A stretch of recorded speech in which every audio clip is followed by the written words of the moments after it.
Nagaan Waaqayyo hunduma keessaniif haa ta'u. Akkam jirtu? Waaqayyo isa hunda keenya nu eegee nu gargaaree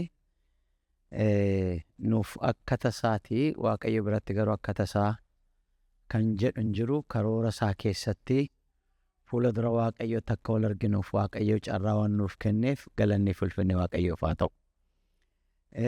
Hunduma keenya isa eegee nu gargaaree har'a fuula isaa duratti immoo argamuun hundumaa caala. Akka argamnu sanu godhe Waaqayyo harka walitti rukkunnee galata gashinu.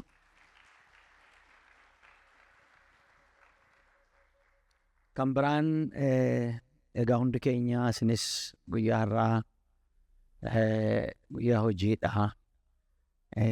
Anis bakka biraan ture. Garuu ala kana mijeessanii hundi keenya anis isin gidduutti akkan argamu. Isinis Waaqayyo wajjin akka wal argitan kan ala kana mijeessan luboota geggeessitoota waldaa hundumaa Waaqayyo isin haa eebbisu jechuun barbaada. Mee Waaqayyo isin haa eebbisu jedhame. Ameen. Egaa Waaqayyoon barbaaddachuun hundumaa caala. Fuula Waaqayyo dhufuun hundumaa caala. Baay'ee jaallatamoodha. Baay'een isin jaalladha. Sababiin isiniin jaalladheef immoo waa lamadha dubbachuu gaariidha. Inni tokko Gooftaan waan isin jaallateef saba Waaqayyo waan taataniif isiniin jaalladha. Inni lammaffaan immoo jaalala koos kan cimse immoo namoota Waaqayyoon barbaaddattan waan taataniif baay'een isin jaalladhe. Har'a Waaqayyoon barbaaddachuu waan dhuftaniif Waaqayyo kaayyoo jireenya keessanii waan godhattaniif Waaqayyo isin haa eebbisu jechuun barbaada. Egaa Waaqayyo carraa nuu kenne kana keessatti dubbii Waaqayyo wal wajjin hin ilaalla. Ol kaanee dhaabbannee dubbii sagalee Waaqayyo keessaa dubbifannu. Guyyaa kaleessaati jalqabnee mo'icha karaa Kiristoos nuuf kenname kana akkamittiin eeggannee jiraanna? Mo'icha kanatti akkamittiin jiraanna? Mo'icha kana keessa akkamittiin jiraanna? Isa jedhu wal wajjiniin ilaallee turre. Kutaa silaa lubni dubbisee deebiseen dubbisu kutaa kan biraan nan dubbisa. Roomee boqonnaa 8 lakkoofsa 37 akkas jedha. Waan nurra ga'e hundumaatti garuu karaa isaa nu jaallatee mo'icha guddaa arganna jedha. Qorontos lammaffaa boqonnaa 2 lakkoofsa 4. Waaqayyo isa yeroo hundumaa karaa Kiristoos akka warra mo'anii duulaa galaniitti nu adeemsisuu fi Kiristoos hin beekuu akka foolii urgaa'atti harka keenyaan iddoo hundumaan isa ga'uu fi galanni haa ta'u. Ameen. Mee hin kadhanna Waaqayyoon. Kadhanna Waaqayyoon. Waaqayyo isaa karaa Gooftaa keenya Yesuus Kiristoos mo'icha nuuf kennuuf immoo galanni haa ta'u jedha. Gooftaa si galateeffachuudhaaf fuula kee dura dhufne. Si wajjiniin argamuu kee keessatti eebba jiru ayyaana jiru argachuudhaaf fuula kee dura dhufne. Ammas si kadhannaa fuula kee araaraa nutti galagalchi. Ammas harka kee nurratti diriirsi. Ammas hafuura kee nurratti dhangalaasi. Ammas sagalee kee jiraataa nutti dubbadhu. Waaqayyo mo'ichaaf nu waamte. Gatiin baafame hundumtuu mo'icha keenyaa fi akka nu mo'ichaan jiraannuu fi mo'ichatti nu waamte kana mo'ichatti nuuf qopheessite kana keessaa jiraachuudhaaf maal gochuun akka nurra jiru bara keenyaaf kan nuuf ta'u dubbii kee nutti dubbadhu. Ayyaanni kee nu haa gargaaru. Nu dagachiisu, nu dadhabsiisu, yaada keenya bittimsuudhaaf kan ergaman afuuronni xuraa'onni humna du'aa ka'u Yesuusin kan rukutaman haa ta'ani. Hojiin seexanootaa haa diigamu. Hamma ayyaana dabalannee akka baanu, inni dadhabee dhufe dadhabee akka hin baane, inni gaddee dhufe gaddaan akka hin baane, seenaan keenya jijjiirame, ba'aa keenya lafa keenye gammachuudhaan guutamne, humnaan guutamne, ayyaanaan guutamne akka baanu ufate nu gargaari. Yeroo fuula kee duraa qabnu nuuf eebbisi. Waan ta'u hundumaaf galata siif dhiyeessina, galanniif ulfinni si qobaadhaaf haa ta'u. Maqaa Gooftaa Yesuus Kiristoosiin ameen. Noora Gooftaan isin haa eebbisu. Egaa kaleessa amma tokko kaaseera seera kiristiyaanni amanaan tokko jireenya isaa keessatti jireenya mo'ichaa jiraachuudhaaf inni jalqabaa gatii karaa Kiristoos baafamee fi gatii kennuu vaaliyuu kennuudha. Akkasumatti miti cubbuun irraa argamee miti, yakka hin qabu, balleessaa hin qabu Yesuus. Namoota warra Waaqayyoon yakkanii, warra Waaqayyo irraa fagaannee jirru, warra aboo seexanaa jala jirru, warra aboo du'aa jala jirru, nuun achi jalaa nu baasuudhaaf jedhee gatii hundumaa kaffale. Anaaf isin gatii kaffalameen fayyine, gatii nuuf baafamee mo'ichaa arganne. Kanaaf Kiristoos waa'ee keenyaaf duulee amma si'oolitti deemee seexanaa hojii isaa diigee mootummaa isaa humna isaa cabseetidha anaaf isiniif mo'icha kenne. Inni kun yoomiyyuu irraanfachuun nurra hin jiru. Takka takka yeroo humni keenya dadhabu, takka takka waan yaanne gaafa ta'uu didu, waanuma daangeffamnee nutti fakkeessa seexan. Mo'icha keenya irratti hundaa'a miti. Mo'icha Kiristoos irratti hundaa'a. Karaa Kiristoos Waaqayyo mo'icha nuu kenneera. Mo'ichaan nu naannessuu barbaada Waaqayyo. Egaa jireenya keenya keessatti jiraachuun kan nuuf ta'u jiraachuudha qoonni keenya. Gochuun kan nuuf ta'u gochuudha bara biyya lafaarra jiraannu. Kiristoos waan hundumaa mo'ee kaleessa akka ilaalle Kiristoos biyya lafaa mo'ee, Kiristoos seexana mo'ee, Kiristoos humna du'aa mo'ee, ani mo'eera jabaadhaa, ani biyya lafaa mo'eera nun jedhe. Kanaaf mo'ameera, biyyi lafaa mo'ameera. Har'a inni fuula keenya duratti wallaansoo nu qabu, inni bifa jijjiirratu, alli kamillee Kiristoosiin mo'ameera. Nuufis Kiristoos mo'ichaan nu naannessa. Kanaaf egaate jireenya keenya keessatti jireenya mo'ichaa Kiristoos nuuf kenne kana keessa jiraachuu akkamitti dandeenya jennee guyyaa kaleessaa amantii cimaa Waaqayyo irratti qabaachuu wal wajjin hin jenne. Amantiin cimaa qabaachuu Waaqayyoon amanuu jechuun maal jechuudha jennee Waaqayyo akka jiru, sagalee Waaqayyo dhugaa akka ta'e, abdiin Waaqayyo nuuf kenne akka inni raawwatu, Waaqayyo hundumaa akka inni danda'u, fayyinaan Waaqayyo karaa Kiristoos nuuf kennuusaa isa kana amannee yeroo hundumaa jiraachuutu nurra jira. Amantii keenyatti jabaachuu, amantii keenyatti cimuu, amantii keenyatti guddachuutu nu barbaachisa. Kanammoo kan nu goonu fuula dura Waaqayyootti yeroo dhiyaannu, yeroo Waaqayyoon kadhannu, yeroo dubbii Waaqayyoo dubbifannu kan dubbii Waaqayyoo barannu akka ta'e amma muraasaa wal wajjiniin ilaalleerraa guyyaa kaleessaa. Guyyaa irraa lammaffaasaa wal wajjin ilaalle. Egaati warri amananii biyya lafaa mo'aniiru jennee kaleessa wal wajjin ilaalle. Lolanii mo'anii. Warri amananii harka Waaqayyo irraa hojii guddaa argatanii. Warri mo'anii hojii dinqii Waaqayyo arganii.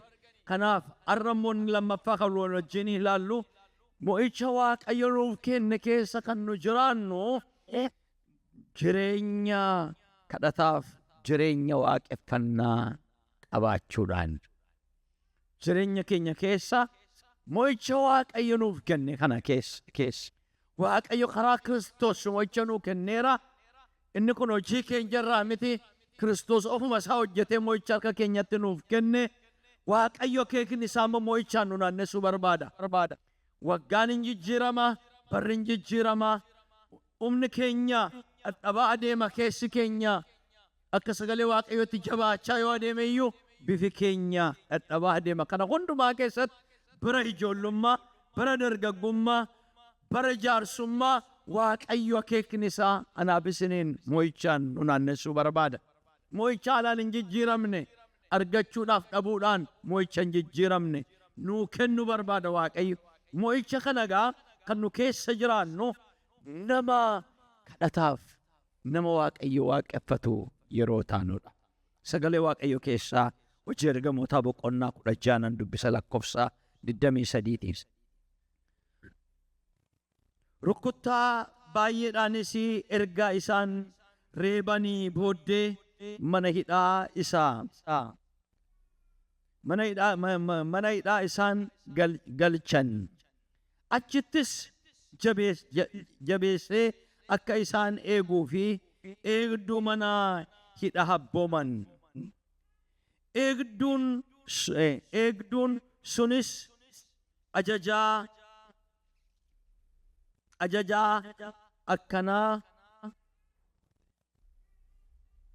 akkanaa fudhatee kutaa mana hidhaa isa gararraa keessatti isaan galche. Erga jedhee booda lakkoofsa 25. Gara halkan walakkaatti Phexrosii fi Silaas waaqayyoon kadhatanii faarfannaadhaan, warri hidhaman immoo isaan hin dhaggeeffatu turan. Dingatas hidhaan hundee manichaa hidhaan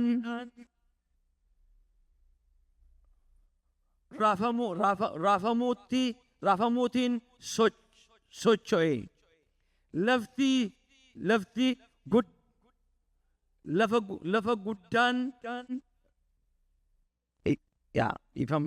Lafa guddaan ta'ee achumaanis balballi manicha hidhaa hundinuu banamanii. Hidhaan warra hidhamanii hundumaas hin hiikamanii jedha. Egaa iddoo kanatti waa lama ilaalla. Jalqaba waa'ee kadhannaa ilaalla. Iddoo kanatti Phaawulosiif Silaas reebamanii mana hidhaatti galamanii harki isaanii sansalataan hidhamee mana hidhaa keessatti eegduudhaan eegamaa turan. Utuu akkasittiin jiranii garuu waa tokko godhu turan. Halkan walakkaa Phaawulosiif Silaas immoo waaqayyoon utuu kadhatanii faarfannaadhaan waaqayyoon galateeffatu turan. Waa lama argina: kadhataa fi faarfannaa. Inni kun wal wajjin hin deema. Kadhannaaf waaqeffannaan, faarfannaadhaan waaqayyo jajama, faarfannaadhaan waaqayyo galateeffama. Kadhannaadhaan namni waaqayyo wajjin hin haasa'a, gara waaqayyotti dhiyaata. Kanaaf isaan kun akka haala sanaatti reebamaniiru, caccabsamaniiru, hidhamaniiru. Hidhaa mana sanammoo hidhaa isa gidduu olaanaa keessatti hidhamanii, hidhaa lama darbanii sadaffaa keessatti hidhamanii. Achi keessatti mana hidhaa sana keessa taa'anii utuu halkan walakkaa madaa'aniiru, reebamaniiru. Garuu isaan waa tokko godhu. Tokkoffaa waaqayyoon kadhatu turan jedha. Waaqayyoon kadhatu turan. Firoota koo, waaqayyo akka nu isa kadhannu barbaada. Waaqayyo jireenya keenya keessatti waan waaqayyo nuuf qopheesse argachuudhaaf, lollee mo'uudhaaf kan nu dandeenyu nama kadhataa yoo taanedha. Jireenya keenya keessatti caalaatti bara kana keessatti baay'ee kan seexanni jireenya namoota baay'ee keessaa booji'e maalidha yoo jettan, jireenya kadhannaati. Kadhannaan namoonni yeroo baay'ee kadhadhu yeroo jedhan yeroon qabu jedhu. Kadhannaan yeroo barbaada miti. Kadhannaan jireenya barbaada. Kadhannaan yoo nu mijatee mana cufannee Waaqayyo wajjiniin turuu dandeenya. Inni kun isa tokkodha. Kadhannaan garuu Waaqayyo wajjiniin walitti dhufuudha. Yaada keenyaan, garaa keenyaan Waaqayyo fuula duratti dhiyaannee Waaqayyo wajjin dubbachuudha. Waaqayyo wajjin connection uumuudha. Waaqayyoon jireenya keenya irratti abdachuudha. Namni gaafa kadhatu, gaafuma kadhannaa barbaadu ergaa qaba. Waaqayyo duratti hin dubbata kadhannaan. Kadhannaan inni yeroo namni Waaqayyo duratti kadhatu, ergaan kadhannaan inni tokko dandeettii Waaqayyoon amanachuu keenya mul'isa. Haala keenyatti hin hirkannu, haalli mijatee mijachuu dhiisuu danda'ee, haala faaloo ta'eyyuu Waaqayyoon hirkachuu keenya. Ani gargaarsa kee abdadha. Anaaf geggeessaan si, anaaf humni si, anaaf jabinni si, alarra ija koon kaadhu kan jedhu ergaa qaba kadhannaan. Inni lammaffaan kadhannaani jireenya keenya keessatti Waaqayyo akka inni hojjetu Waaqayyoof eeyyamuu keenya agarsiisa. Waaqayyo jaalala humnaan jireenya nama tokko keessatti hin hojjetu. Waaqayyo kan jireenya namaa keessatti humnaan hojjetu seexanadha. Waaqayyo fedhii namaa barbaada. Nu gargaaruudhaaf, nu eebbisuudhaaf, nu dibuudhaaf fedha keenya barbaada. Fedha keenya immoo kan nutti agarsiifnu Waaqayyoon barbaaddachuu kadhachuu keenyaan. Namni Waaqayyoon kadhatu Waaqayyo jireenya isaa keessatti akka inni hojjetu Waaqayyoof ayyameera jechuudha. Kanaaf kadhannaan humti fedhii qabaachuun, nama kadhannaa ta'uun Waaqayyo duratti ergaa qaba. Ergaan inni lammaffaan jireenyi koo Waaqayyoof banaadha. Manni koo banaadha. Guyyaan koo Waaqayyoof kennamaadha. Waaqayyo jireenya koo keessatti qooda qaba. Anaaf itti gaafatamaan jireenya kooti Waaqayyodha jedhanii Waaqayyoof iddoo kennu, akka inni hojjetu iddoo kennu ilaala. Inni kan biraan sadaffaan Waaqayyo wajjiniin walitti dhufeenya, Waaqayyo abbaa keenya ta'uun yeroo hundumaa isaa irraa kadhannee gaafannee fudhachuudhaaf ayyamaa ta'uu keenya mul'isa. Harka Waaqayyo irraa fudhachuu. Ijoollonni keenya warri ijoollee qabdan beektu waa tokko waan barbaadan nu gaafachuutti hin yeellaanii, hin qaanaani. Nu gaafachuu dhiisanii dhaqanii nama biraan gaafatanii.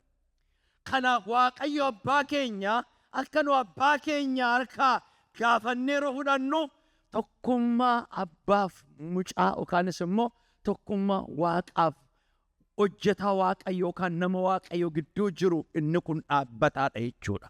Yeroo hundumaa Waaqayyo wajjiniin walitti dhufeenya isa wajjiniin qabnu, Waaqayyoon waaqessuu, Waaqayyoon barbaaddachuu keenya isa kan agarsiisa. Kanaaf egaati namoonni bara kakuu moofaatiif bara kakuu haaraa yoo ilaaltan biyya lafaa kanarratti dhiibbaa fidanii kan darban Waaqayyo humna guddaatiin kan isaan keessatti hojjete warra Waaqayyoon kadhatan turan. Kanaaf Waaqayyo kadhannaan hojii guddaa hojjeta jechuudha jireenya namaa keessatti. Yaaqoob boqonnaa 5 irratti isa kana argitu lakkoofsa 15. Kadhannaan amantiidhaanii godhamu kun isa dhukkubsataa hin fayyisaa jedha. Jechallaatti modhaxanii gaafa ilaaltan kadhannaan nama qajeelaa waan baay'ee hojjechuu danda'a. Hiikti inni tokko kadhannaan nama qajeelaa hojii guddaa hojjeta. Kanaaf kadhannaan hojii hojjeta. Yeroo Waaqayyoon kadhachuudhaaf fuula dura Waaqayyoo dhufnu, yeroo Waaqayyoon kadhannu dhuunfaa keenyatti hojii hiikne miti. Kadhannaan hojiidha. Kadhannaan hojiidha. Kanaaf namoonni Waaqayyoo warri moo'icha argatan jireenya isaanii kadhannaatiin jalqaban. Kadhannaatiin itti fufan. Kadhannaadhaan xumuran. Kadhannaadhaan jireenya jalqabu. Kadhannaadhaan. Kanaaf firoota koo guyyaa rakkanne, guyyaa bitaa nutti gale, guyyaa waan goonu dhabne duwwaa miti kan Waaqayyoon fuula duratti Waaqayyoon kadhachuun nurra jiru. Yeroo hundumaa fuula dura Waaqayyoo barbaaddachuun nurra jira. Kanaaf Yaaqoob boqonnaa 4 lakkoofsa 2 irratti akkas jedha.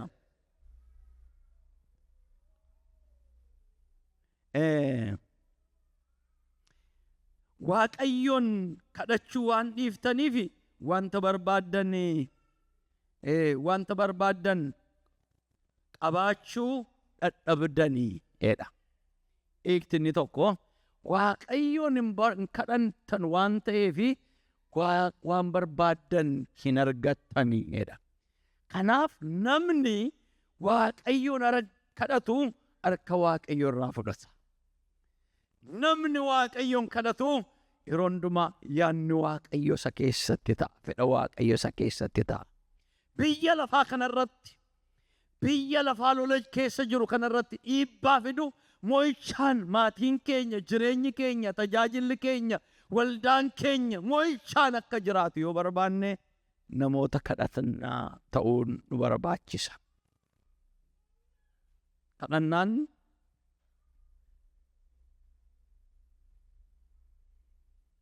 Waaqayyoo kadhannee akka argannu abdii nuuf kenneera. Kadhannaan abdii qaba.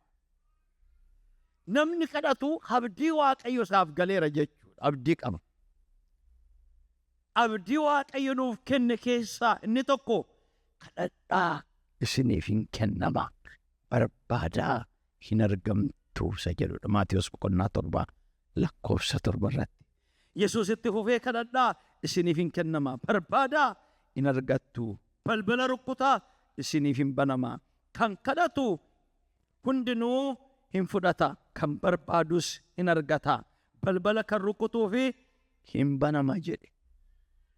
Jechumaan itti fufee sin keessaa ijoolleen isaa daabboo yoo mucaan isaa daabboo yoo kadhate namni dhagaa kennuuf jira? Hanqaaquu kadhannaan namni torbaan qabaa kadhatu.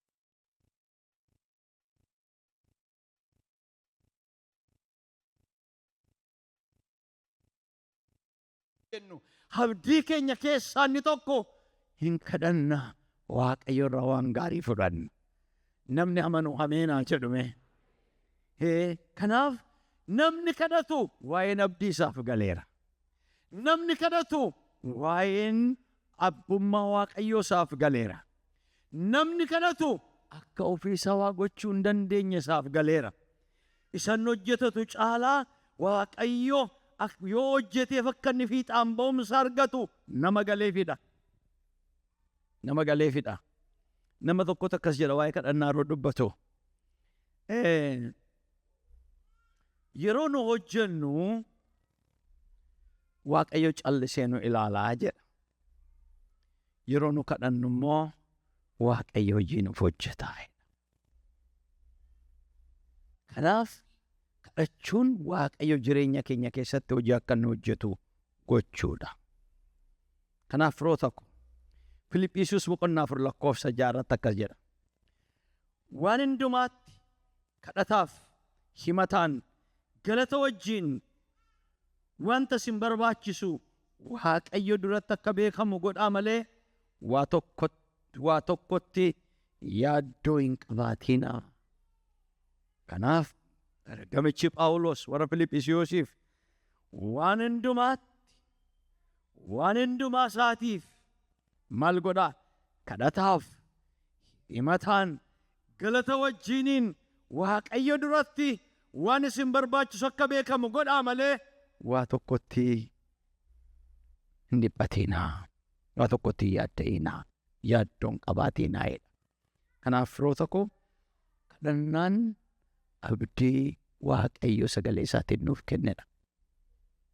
Kadhannaan akka nu kadhannu ajaja Waaqayyo nu ajajedha. Kadhadhaa jedhe kan sagalee Waaqayyo nu hin jedhudha. Tokkoffaasa kana arginu. Kanaaf warri kadhatan waan gaarii argatu jechuudha. Namni kadhatu wanti gaariin Waaqayyo irraa namoonni baay'een kadhatanii fudhataniiru. Baay'oonni keenya beekna Waaqayyo irraa kadhannee waan gaarii fudhanneerra. Caalaadhumatti yeroo gara Gooftaa dhufnu yeroo jalqabaa amantii, yeroo jaalala ho'aa sanaa, yeroo amantiin keenya laafaa sana hammuma kadhannee hammuma nuuf deebi'a ture. turee waaqayyo kadhannaa keenya tursiisuu jalqabe. Seexanni waan waaqayyo garaa nutti jabaatee waan waaqayyo nu dhiise nutti fakkeessa. Akkasuma ijoollota keessan walqixa kunuunsitu, warra jajjaboo, mucaan xinnoon. Kanaaf waaqayyo akka kennuu danda'u, akka nu jaallatu har'atuun ta'in wallaalootu jiru nuuf mirkaneesseera. Galanni ulfinni waaqayyoof haa ta'u. Hin mamnu, amanamummaa waaqayyo argineerra. Hin shakkinu, jaalala waaqayyo argineerra. Harki waaqayyo nuuf diriire, harka waaqayyo irraa waan gaarii argineerra. Kanaaf waaqayyoon galateeffachuu barbaadu, harka walitti rukutee waaqayyoof galata haa kennu. Kanaaf akka seexanni jedhu miti, akka seexanni haasa'u miti. Nu waan gaarii waaqayyo irraa fudhachuu barreera. Harki waaqayyo diriiree waan gaarii harka waaqayyo irraa fudhanneerra. Harki waaqayyo diriiree madaa keenya fayyiseera. Harki waaqayyo diriiree dukkana keenya ibseera. Harki waaqayyo diriiree yeroo raafamnu harka nu qabee nu dhaabeera. Inni bara baraan ajajamu. Haleluuyaa. Kanaaf warri kadhatan waaqayyo irraa waan gaarii fudhatu. Kanaaf hundumti keenya waan daganneef yaadachuunis kan nurra jiruuf sagalee waaqayyo yeroo hundumaa nu dammaqsuudhaaf nutti dubbatama malee hundi keenya gaarummaa waaqayyo argineerra. Ameen. Ameen jedhaa kaa. Utuu waaqayyo jaalalaan nu moone ta'e, utuu gara waaqayyo dhufnee yeroo bitaa nutti gale sana, yeroo itti fufuu hin dandeenyu jenne sana, guyyoota tun lakkoofsisiin deebii nuun laanne ta'e baay'oonni keenya mana waaqayyo keessa hin jirru. Jaalalaan nu mootee, nu jabeessee, amantii nu barsiisee, arrammoo dhaabbannee hoobsaan akka nu isa eeggannu, dhaabbannee akka nu isa kadhannuuf godhe waaqayyo. Kanaaf warri kadhatan maal argatu? Waan gaarii waaqayyo irraa argatu. Waan gaarii barbaaddu waaqayyo bira jira. Anaaf jedhe Daawit, humniif wanti gaariin waaqayyo bira jira jedhe. Nuuf waaqayyo bira jira. Seexanni haa dhaga'u, harka walitti rukutaa, waaqayyoof galata fidaa. Waaqayyo bira jira wanti gaariin. Jireenyi keenya akka namaatti yaadna, akka namaatti hojjenna. Jireenyuma biyya lafaa irratti hundaa'e miti kan nu jiraannu. Waaqayyo bira waan gaariin nu jira. Akkamittiin akka ta'e, yoom akka ta'e hin beeku, garuu waaqayyo jireenya keenya keessatti waan gaarii godha. Warri kadhatan waan gaarii harka waaqayyo irraa fudhataniiru. Nus waan gaarii waaqayyo irraa fudhanneerra. Ammas waan gaarii waaqayyo irraa fudhachuudhaaf jirra. Ameen. Galanni ulfinni waaqayyoof haa ta'u. Macaafa Saamu'eel boqonnaa tokko dhaqanii gaafa ilaaltan Haannaa argitu. Haannaan nama kadhataa turte. Seenaa utuma kadhattuu hin beektu seenaasee Haannaan waggaa dheeraatii mucaan qabdu ture. Lubni illee ammasee hubachuu dadhabutti machiin kamma yoomitti sin dhiisama jedhutti mana waaqayyotti deddeebitee hin kadhatti ture. Garaansee hin amana. Gaaf tokko waaqayyo na yaadata. Gaaf tokko waaqayyo deebii deebisa. Gaaf tokko waaqayyo boquu koo ol qaba. Gaaf tokko waaqayyo ceephoo narraa kaasa kan jedhu amantii qabdi keessa seetti. Akkuma sila inni namni waaqayyoon kadhatu waaqayyo irratti amantii qaba. Waaqayyo gochuu akka danda'u amantii qaba. Kanaaf amantii qabdi. Utuma kadhattuu gaaf tokko waaqayyo ishee yaadate. Ameen. Kana booddee lakkoofsa 27 irratti ani mucaa argachuudhaaf isa kadhadheen ture. Inni waan isa naaf kenneef ani immoo waan naa kenneef anaaf kenneefi ani immoo deebiseen waaqayyoof kennaa. Inni immoo barasaa kan waaqayyoof kennamen taa'etti. Kadhadheen ture, waaqayyo naaf kenne. Isin eebbisa akka sagalee waaqayyotti. Waaqayyo irraa warra kadhattanii waan gaarii argattan waaqayyo isin haa godhu. Fuula dura diinaatti waaqayyo deebii isiniif haa ta'u. Harki waaqayyo diriiree hibboo keessan haa hiiku. Harki waaqayyo diriiree waan gaarii mana keessan keessa, jireenya keessan keessatti haa mul'isu. Waan gaarii namaa kenna waaqayyo. Akkuma sila gooftaan sagalee gooftaa dubbise Maatewos boqonnaa 7 irratti isin keessaa ijoolleen keessan daabboo kadhannaan dhagaa kan kennuuf jira. Hanqaaquu kadhannaan torbaan qabaa kan kennu jira. Egaa isin hamoota taatanii ijoollee keessaniif waan gaarii gochuu erga dandeessanii Waaqayyoon abbaan keessan inni waaqarra jiru warra kadhataniif akkam caalchisee waan gaarii hin kennu. Waan gaarii qaba kan jettan wal harka walitti rukutaa. Waaqa jiraataaf galata. Waan gaarii sanuuf godhuuf Waaqayyoof galata. Abbaa qabna, waan gaarii sanuu kennu qabna. Kanaaf firoota koo takka takka naannoon keenya dukkanaa'ee wanti dhageenyu, wanti arginu abdii nama kutachiisa. Biyya lafaarratti wanti baay'een cufamaa ta'a. Olii garuu abdiin jira. Wanti gaariin garuu nuuf Waaqayyo bira jira. Ameen. Galanni ulfinni Waaqayyoof haa ta'u. Kanaaf namoonni kadhatanii Waaqayyo irraa waan gaarii fudhataniiru. Waan gaarii fudhannu Waaqayyo irraa namoonni kadhatan. Waaqayyo irraa waan gaarii fudhatu. Inni lammaffaan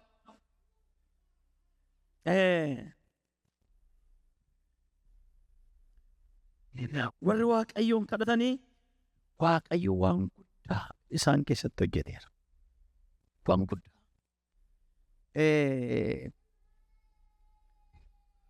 Waaqayyoon waan guddaatiif amanna. Isii waan guddaatiif namni isiniif gala jechuudha. Waaqayyoon waan guddaadhaafi. Waaqayyoon ammuma abbaa keenyaatti, Waaqayyoon ammuma miindaa keenyaatti amanna miti Waaqayyoon. Waaqayyo waan guddaatiif amanna. Ameen. Waan guddaadhaaf, waan guddaa kan hojjetu Waaqayyo jira. Kanaaf Waaqayyo warra kadhataniif Waaqayyo waan guddaa isaan keessatti hojjeta. Waan ofii keenya hojjechuu hin dandeenye, waan namni nuu gochuu hin dandeenye godha. Isa kan argitu Ermiyaas boqonnaa 33 lakkoofsa 3 irratti akkas jedha. Inni na kadhadhu, ani immoo siif nan dhaga'a. Wanta guddaa ati qortee bira ga'uu hin dandeenye sittan himaanaan jedhe Ermiyaasiin. Ati na kadhadhu, ani immoo siif nan dhaga'a. Wanta guddaa kanatti qortee bira ga'uu hin dandeenye ani immoo sittin agarsiisaadha. Inni tokko sittin agarsiisaa. Galgala kana dhaamsan qaba. Waaqayyoon kadhadhaa. Waan guddaa tokko Waaqayyo isinitti agarsiisa. Waan guddaa tokko Waaqayyo isiniif godha. Warri Waaqayyoon kadhatan waan guddaa. Firoota koo waan guddaa waan ofii keenya gochuu hin dandeenye. Kana boodatti uftanii gaafa ilaaltani boqonnaa 32 irrattis Ermiyaas fuula dura Waaqayyootti Ermiyaas egaa nama kadhannaati. Nama kadhannaati. Waaqayyoon duratti hungumaa hin kadhataa Waaqayyootti yaa Waaqayyoo gooftaa ati humna keessa guddaadhaan hirree kee Waaqaaf lafa uume. Hirreen kee Waaqaaf lafa irree keeti Waaqaaf lafa uumteetta. Wanti siif dadhabamu tokkollee hin jiru jedhee jedha. 32 lakkoofsa 17 irratti. Yaa Waaqayyo ati maal gooteetta? Humna kee guddaadhaan hirree kee diriirsitee maal goote? Waaqaaf lafa uumte. Wanti siif dadhabamu tokkollee hin jiru jedheen kadhadhe jedha. Kanaaf Waaqayyo inni nu kadhannu Waaqayyo isa Waaqaaf lafa uumedha. Ameen. Waaqayyo waan guddaa hojjechuu danda'a. Ameen. Jireenya keenya keessatti Waaqayyo lafa onaa keessaa inni burqaa burqisiise. Waaqayyo waan hin jirre ni jiraachise. Waaqayyo maseenaaf inni mucaa kenne. Waaqayyo jaamaa inni jabanu. Waaqayyo du'aa guyyaa afurii inni du'a keessaa kaase inni abbaa keenya.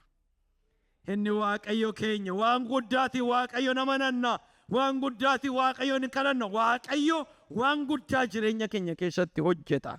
Kanaaf warri Waaqayyoon kadhatan Waaqayyo waan guddaa jireenya isaanii keessatti hojjeta. Kanaaf jireenya mo'ichaa jiraata. Chaalenjii isaanii guddaa namoonni baay'een rakkinni guddaatti dhufee jiraachuu dadhabanii kan sammuun isaanii bade kan of ajjeesanii kan jireenyi isaanii biyya lafaarra darbe namoota baay'ee jiru. Namoonni Waaqayyo garuu waan guddaadhaatti Waaqa guddaa amanatu. Ameen jedhaa kaa. Ameen jedhaa kaa. Jireenya keenya keessatti anaaf kan naaf gale. Namoota Waaqayyo argatan waan baay'ee bu'aa bayii biyya lafaatti waan baay'ee nu mudata.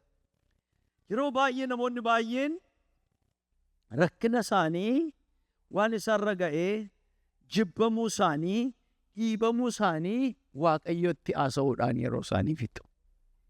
Ani garuu kanaaf gale akkas miti.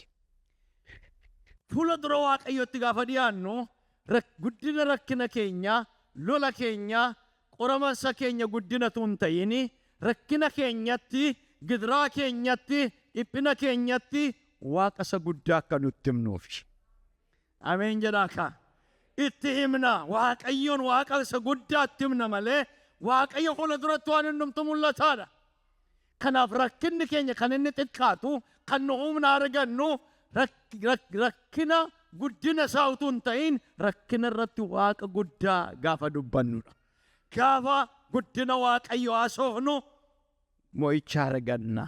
Kanaaf Waaqayyo waan guddaa nu keessatti hojjechuu barbaada. Bara keenya keessatti, jireenya keenya keessatti Waaqayyo waan guddaa gochuu barbaada. Waan guddaa jireenya keenya keessatti akka Waaqayyo hojjetuu fi nama kadhataa ta'uutti nu barbaachisa. Nama kadhataa ta'uutti nu barbaachisa.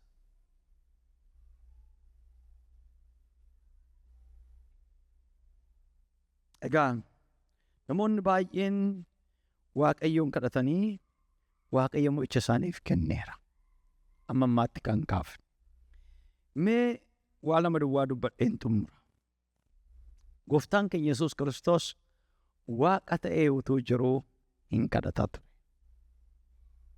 Hundaa beekaa, hundaa gochuu danda'a, garuu fuula dura Waaqayyotti hin kadhata ture Gooftaan Yesuus.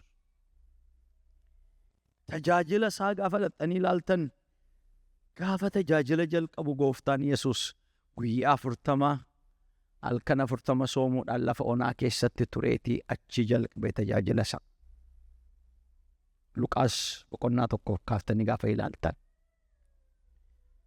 Achiiti jalqabee tajaajila isaa isa dhumaa gaafa dabarfamee kennamuudhaaf jedhu sana gidduutti yeroo ilaaltanii akkuma mala isaa kadhachuu jalqabe jedha Kiristoos dhaqee kadhata ture. Yeroo roottiin kadhata dhaqxanii gaafa ilaaltan Luqaas boqonnaa 11 Kiristoosiin kadhata ture. Yeroo roottiin kadhata akkuma mala isaa kadhachuudhaaf tulluutti ol ba'e jedha hin kadhata ture. Kadhannaadhaan jalqabe gaafa dabarfamee kennamuudhaaf jedhu jilbeeffatee fuula dura Waaqayyotti hin kadhata ture. Jireenyi Kiristoos, guyyoonni Kiristoos guyyaa bu'a qabeeyyii turan. Guyyoonni Kiristoos guyyaa keeka Waaqayyo keessatti raawwatame turan. Guyyoonni Kiristoos guyyoota fedha Waaqayyoon irratti tajaajile turan. Akkamittiin effectively guyyaa isaatti fayyadame yoo jenne hin kadhata ture. Kanaaf kadhannaadhaan jalqabee kadhannaadhaan itti fufe. Takka namoota waan taaneef ofii koorraa kaasee waan hin beeku. Yeroo takka lolli nutti salphatu, yeroo haalli nuuf waan walqixxaate fakkaate kadhannaarraa tajaajilatti yookaan hojiitti fiigna. Dhaqnee iddoo tokkottis taaqoona.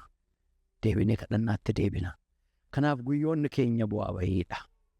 Mo'ichi keenya bu'aa bahiidha. Kiristoos garuu akkas hin turre.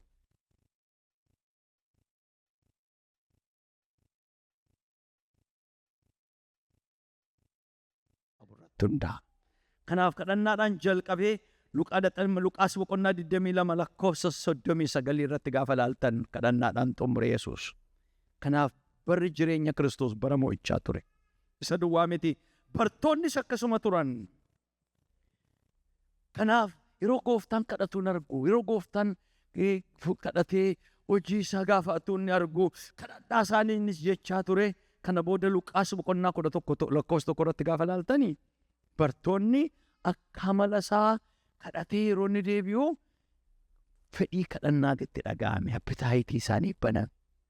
Akka yaa Gooftaa Yohaannis akka inni kadhatu duuka buutuu isaa barsiise, nus kadhachuu barbaannaatii nu barsiisi kadhannaa jedhanii. Fedhii akkamiiti? Appitaayitii dinqiidha miti.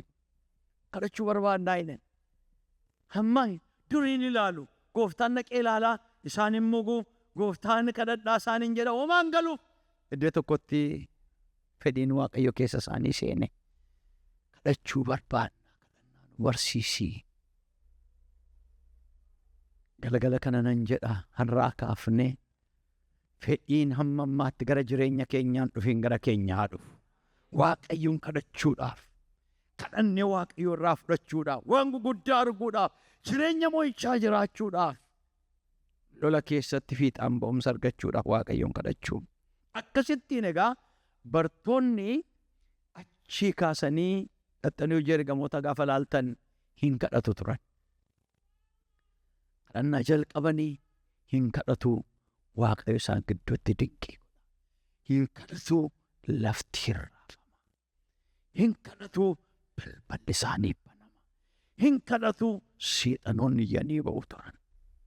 Bara isaanii bartoonni mo'ichaan fixan.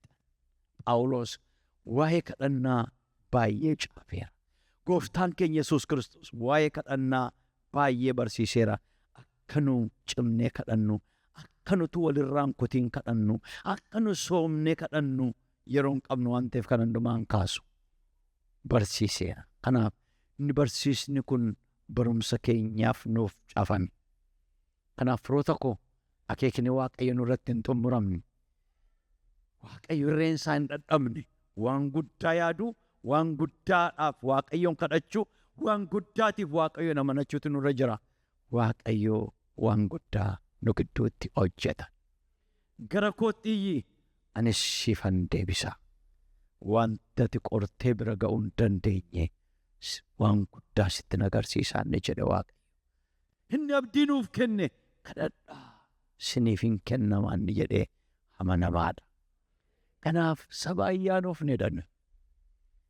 Yeroo wallaansoo, yeroo haalli mijatu, yeroo haalli hin mijanne, namoota lafa dhaqan dhabanii gara bashannanaa jedhanii ciniinnatanii deeman miti nuyi. Gara dhaqnu qabna. Ameen. Dhiphina keessatti gara isaa dhaqna. Argachuu milkaa'uu keessatti galataaf gara isaa dhaqna. Yeroo hundumaa fuula isaa arguudhaan keessi keenya hin boqota. Yeroo hundumaa isa wajjiniin waliigaluu keenyaan biyya lafaa irratti jireenya mo'icha qabu jiraanna. Kanaaf jilbi keenya haa jabaatu. Mudhiin keenya haa hidhatamu. Biyya lafaa kana keessa lola jira. Biyya lafaa kana keessa wallaansoo jira. Biyya lafaa kana keessa seexana jira akka kaleessa dubbanne. Garuu isas Yesuus mo'eedha. Yesuusif iyyuu hin callifne karaa gara garaa bifa jijjiirratee Yesuusin lolaa ture. Yeroo inni kadhannaadhaaf ba'e beektu kutaa sana takka yeroo inni beela'ee daabboo waa'ee daabboo taasaa yeroo inni qophaa ta'ee maal amma yoomitti kana rakkatta callumanii taluma tokko naaf sagadi kana booddee mo'icha siif kennaattiin jechaa ture. Sagalee Waaqayyootiin isa qora ture. Kiristoos garuu mo'ichaan jalqabee mo'ichaan xumure. Waaqayyo mo'icha nuuf kenna. Saba mo'ichaa ta'uuf kadhannaatti jabaachuu. Jireenya kadhannaa qabaachuu. Waaqayyo wajjin haasa'uu. Argachuu keenya irratti, dhabuu keenya irratti Waaqayyo ulfina kennuutu nurra jira. Waaqayyo ana isaatiin nu haa gargaaru. Ameen. Egaa Waaqayyo humna kadhannaa keenya akka inni dabalu akkuma bartootaa fedhii nu keessatti uumee warra kadhatan akka taanuuf Waaqayyoon immoo wal wajjin hin kadhanna. Ameen. Ameen jedhaa kaa. Akka takka kadhannaatti hin dadhabna miti. Garuu anaaf kan naaf galee kadhannaan akkasumattiin kadhannaa namni kadhachuu hin danda'u. Kadhachuu barbaaddu kadhachuudhaaf kadhadhaa. Akkasumattiin namni nama kadhataa ta'uu hin danda'u. Nama kadhataa ta'uuf Waaqayyoon kadhachuutu barbaachisa. Kadhannaan yeroo hundumaa Waaqayyo wajjin haasofnu. Humna kadhannaa keessa jiru hidhuudhaaf hiikuu kan dandeenyu. Waaqayyo afaan keenya wajjiniin hojjeta. Dhaxxanii gaafa ilaaltan Yaaqoob boqonnaa 5 irratti Eeliyaasiin kadhate bantii Waaqaa cufee kadhate deebi'ee bane. Dhaxxanii gaafa ilaaltan achumaan waa'ee keenyaafis akka jedhee caafamee jira.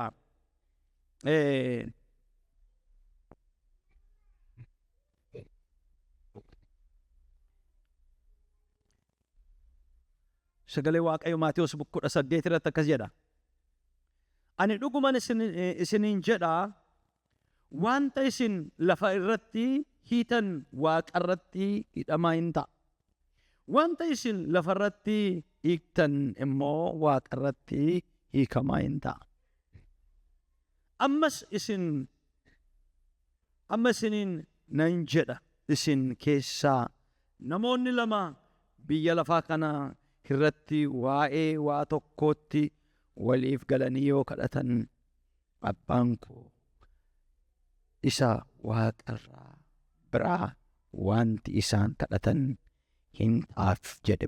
Maatewos 18:18 kaase. Achumaan hidhuu hiikuu danda'u namoonni kadhannaa. Banuu danda'u namni kadhannaa. Amantiidhaan kadhatu hin banama cufaan. Burqaa argatu. Diina ari'atu namoonni kadhatan. Kanaaf cimsinee Waaqayyoon namoota kadhannu ta'uutiin nurra jira. Waaqayyo ana isaatiin nu gargaaru. Ameen. Kadhannaan keenya haa guddatu. Kadhannaan keenya haa bal'atu. Kadhannaatti haa jabaannu jireenya moo'ichaa jiraachuudhaaf. Moo'icha Waaqayyotti nu qopheesse sana safarri isaa, guddinni isaa, isa guddaa safaramee hin dhumne bira ga'uudhaaf, moo'icha abbootiin keenya jiraatan nus jiraachuudhaaf Waaqayyoon kadhachuutti jabaachuutu nurra jira. Kanaaf jireenya moo'ichaa keessa namoonni kadhatan yeroo hundumaa jireenya moo'ichaa keessa jiraatu. Cubbuu mo'uun, biyya lafaa mo'uun, seexana mo'uun. Kanaaf Waaqayyoo isa amanamaa qabna. Ameen. Galanni Waaqayyoof haa ta'u. Yeroo tokko yeroo jalqaba gara Gooftaatti dhufne magaalaa Naqqamte turrennaa yeroo baay'ee wal baay'ee dargaggoota baay'ee wal wajjiniin kadhanna ture. Kadhannaa. Egaa akkuma isiniin jedhe mana Waaqayyoo keessatti xinnoo yeroo turre har'a kadhatanii boor deebi'uun achi siquu jalqabee. Kana booda obboleessi tokko akkas jedhe nu biraati hojii barbaadaa, hojjechuu barbaadaa, minjaa fiqaadii qabaa, shufirrinna qaxaramuu barbaada. Na yaala mana gaarii miti maatii wajjiniin gaaf tokko akkas jedhe. Kadhannaa mee dubbadhaa jennaan ka'ee dubbate. Ani jedheen amma waan kadhadhe Waaqayyo naa kennaan jiru yoo dhuma naa kennuu baateeyyuu jireenya koo banee kan inni itti agarsiisu Waaqa waan an qabuuf isatti hin gammadaa jedhe. Baay'oonni keenya, irrina keenya, gaaffii keenya, garaa keenya bannee namatti agarsiifnu hin qabnu. Yoo qabaanneeyyuu namni nu tuffata. Inni garuu ameen. Hin dhiisummoo hin deebise yeroo isaati malee. Booddee turee waggoota murtaa'e booda hojii argate. Amanamaadha jedha. Ameen. Ameen. Galanni Waaqayyoof haa ta'u.